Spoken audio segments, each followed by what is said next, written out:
We value openness. We value choice and transparency for our customers, and certainly we've done a lot of work in terms of interoperability, open standards, and working with the open source community. We might not be perfect today, but we are taking the commitment as a company. Obviously, our culture has changed a lot over the years. Open source is not the enemy. It is actually a good partner in delivering value on top of our platform. Germany has one of the biggest open source communities worldwide.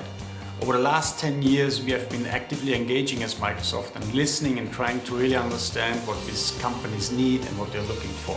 Many others in the open source communities are realizing how we are more open than what they thought, and how that is not just a perception that's changing, but again, it's backed by fact. In Brazil, we have developed a very good working relationship with the open source community. We have such a good relationship with the main PHP community that they even run their site on a Microsoft platform.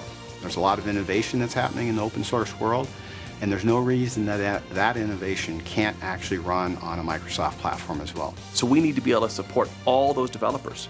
It's not just a PR play, it's real business. Standards have come to play a very important role in the growth of the entire information technology sector.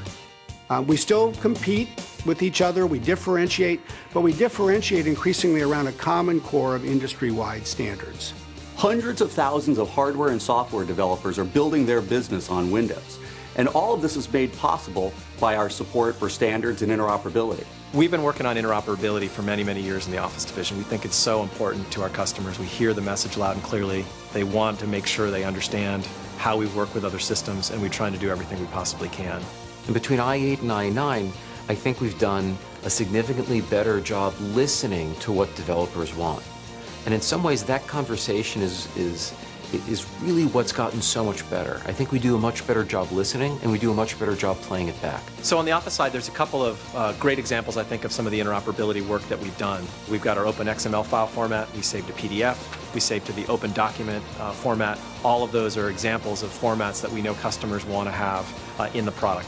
You see, that's what's interesting. We have, when we build products, we have customers in mind. We understand it has to be deployable, it has to be manageable. We think about compatibility.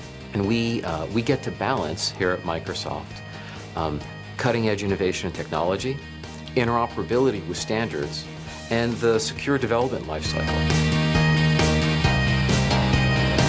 The cloud starts with openness at all layers of the stack. We believe firmly that we want all developers to come to Windows Azure. To do so, we got to support Windows, of course. We got to support PHP. We got to support Java, all first class. To do it right, you got to be open. And when you look about the next phase of the industry, moving to the cloud, we are even more committed as a company to really provide choice and transparency. We believe firmly that we want all developers to come to Windows Azure. To do so, we got to support Windows, of course. We got to support PHP. We got to support Java, all first class. To do it right, you got to be open.